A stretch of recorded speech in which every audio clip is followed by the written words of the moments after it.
Hey guys, తమిళ అయితే చూసారు కదా. సో ఈ వీడియోలో అయితే నేను స్కాల్పింగ్ స్ట్రాటజీ గురించి అయితే ఎక్స్ప్లెయిన్ చేయబోతున్నాను. సో స్కిప్ చేయకుండా చూడడానికి ట్రై చేయండి. అండ్ అట్లాగే నేను లైవ్ ఎగ్జాంపుల్స్ అయితే చూపిస్తాను.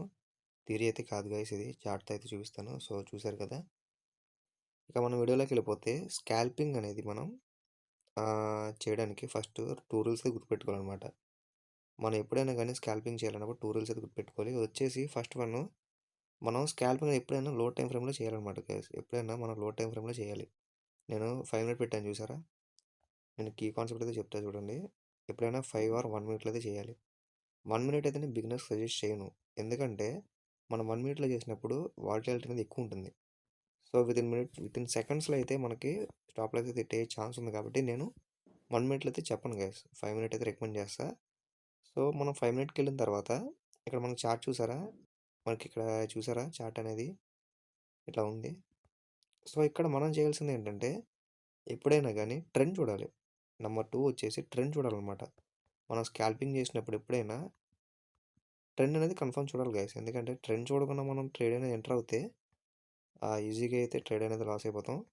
ట్రెండ్ అయితే చూడాలి. ఇదైతే మ్యాండేటరీ అనమాట. అన్నట్లాగా ఇక్కడ వచ్చేసి నేను స్టెప్ అయితే చెప్తా చూడండి. ఒక ఇండికేటర్ యాడ్ చేసుకోవాలన్నమాట. నేనైతే చూపిస్తా చూడండి.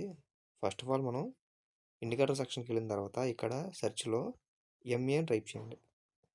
MA is nothing but moving average అనమాట.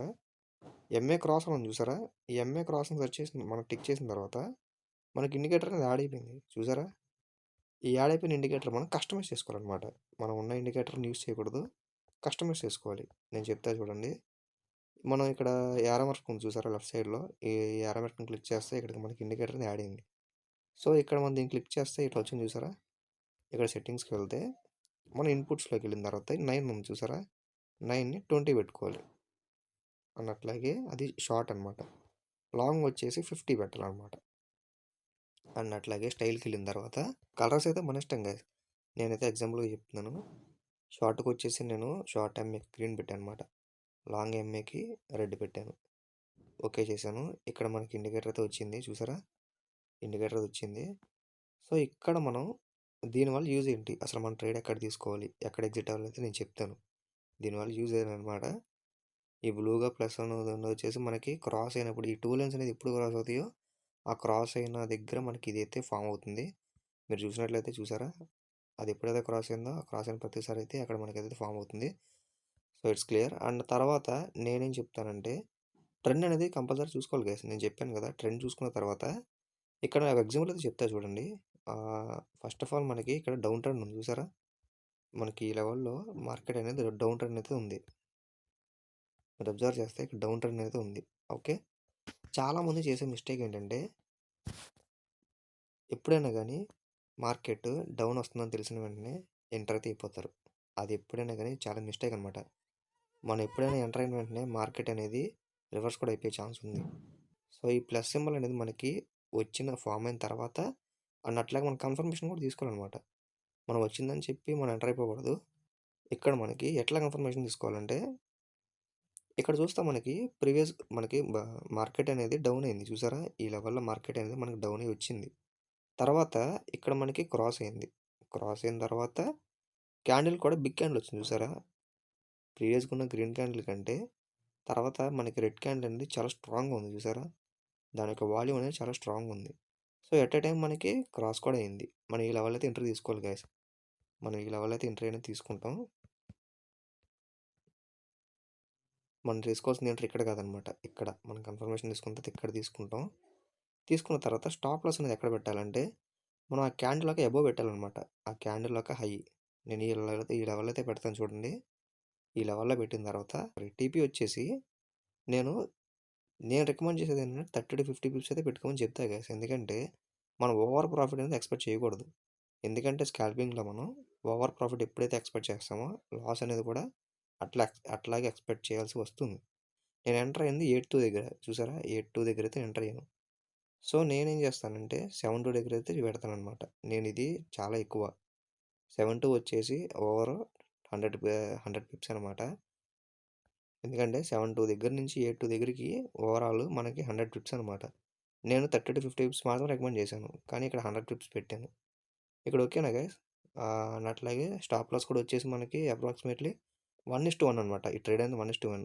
సో, ఇక్కడైతే నేను 100 పిప్స్ అయితే పెట్టాను. కానీ నేను 30-50 పిప్స్ మాత్రమే రికమెండ్ చేస్తాను బిగినర్‌కి.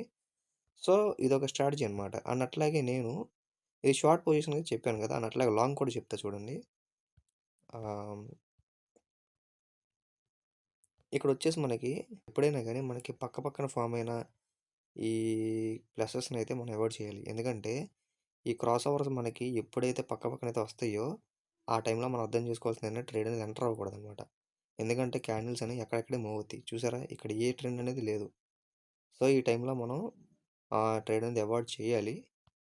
అక్కడైతే మనం గుడ్డిగా ట్రేడ్ ఎంటర్ అయితే మనకి లాస్ అయితే ఈజీగా ఉంటుందనమాట. అట్లయితే మనకి ఇక్కడైతే ఇక్కడి నుంచి డౌన్ అయితే అయింది కదా! సో, ఎట్ ఎ టైమ్ ఇక్కడ మనకి క్రాస్ ఓవర్ అయితే జరిగింది.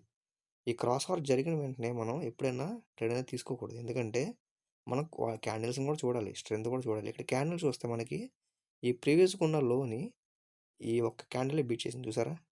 ఈ యొక్క లోని ఈ క్యాండిల్ ఒక్కటే బీట్ చేసింది. సో, మనం ఇక్కడైతే నమ్మొచ్చు. ఎందుకంటే క్రాస్ ఓవర్ జరిగింది. క్యాండిల్ బీట్ చేసింది.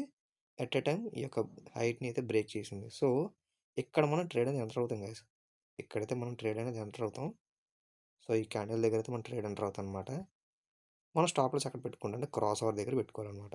ఇక్కడ పెట్టుకోవచ్చు కదా బ్రో అంటే పెట్టుకోవచ్చు. కానీ మనం క్రాస్ ఓవర్ అయితే బేస్ చేసుకోవాలి. ఈ క్రాస్ ఓవర్ దగ్గర పెట్టుకున్న తర్వాత టీపీ వచ్చేసి నేను చెప్పినట్టు 30-50 పిప్స్ మాత్రమే పెట్టుకోవాలి. అదేంది బ్రో స్టాప్ లాస్ ఎక్కువ ఉంది, టీపీ తక్కువ ఉందంటే యెస్. కానీ ఇక్కడ మనం ప్రాఫిట్ అనేది వితిన్ సెకండ్స్‌లో అయితే వచ్చేస్తుంది గైస్. వితిన్ మినిట్‌లో అయితే వచ్చేసింది. కానీ ఇక్కడ చూసారా? ఒక్క క్యాండిలే బీట్ చేసింది. ఆల్మోస్ట్ ఒక్క క్యాండిలే ఓవరాల్ 100 పిప్స్ అయితే వెళ్ళిపోయిందనమాట. సో, నేను చెప్పేది అదే గైస్. మనం ప్రాఫిట్ అనేది చాలా తక్కువ పెట్టుకోవాలి. అండ్ అట్లాగే స్టాప్ లాస్ కూడా చాలా తక్కువే పెట్టుకోవాలి. రిస్క్ చేయాలనుకుంటే మనం ఓవరాల్‌గా 300-400 పిప్స్ కూడా పెట్టుకోవచ్చనమాట. ఇక్కడ మనకు మార్కెట్ చూసారా ఏ విధంగా ఎళ్ళిందో? చూసారా ఎంత హైట్ ఎళ్ళిందో? సో, ఇదొచ్చేసి లాంగ్ పొజిషన్ అనమాట. ఇదొచ్చేసి షార్ట్ పొజిషన్ అనమాట. సో, ఈ విధంగా అయితే ఇండికేటర్ అయితే యూజ్ అవుతుంది. ఇదొచ్చేసి మనం ఎప్పుడైనా గానీ 5 మినిట్ టైమ్ ఫ్రేమ్‌లో అయితే పర్ఫెక్ట్‌గా యూజ్ అవుతుంది గైస్. మనం ఏ టైమ్ ఫ్రేమ్‌లో పడితే ఆ టైమ్ ఫ్రేమ్‌లో పెట్టి చేస్తే మాత్రం లూజ్ అయితే అయ్యే ఛాన్స్ పక్కా ఉంది. అండ్ అట్లాగే ట్రెండ్స్ అనేది అయితే కన్ఫర్మ్ చూసుకోవాలి గైస్. ట్రెండ్ చూడకుండా మనం ట్రేడింగ్ చేస్తే మనకు లాస్ అయితే పక్కా ఛాన్స్ ఉంది. సో, ఈ వీడియోలో ఇంతే గైస్. అండ్ అట్లాగే మీకేమైనా డౌట్స్ ఉంటే ఒక్కసారి కామెంట్ సెక్షన్‌లో అడగండి. నేను రిప్లై ఇస్తాను. అండ్ అట్లాగే మీకేమైనా ఈ వీడియో అర్థం కాకపోతే ఇంకొకసారి రివిజన్ అయితే చేసి చూడండి. అండ్ మీకేమన్నా కాన్సెప్ట్స్‌లో ఏమన్నా డౌట్స్ ఉంటే ఒకసారి కామెంట్ సెక్షన్‌లో అడగండి. నేను దాని మీద వీడియో చేయడానికి అయితే ట్రై చేస్తాను. సో, ఈ వీడియోలో ఇంతే guys. So, stay tune for the next video.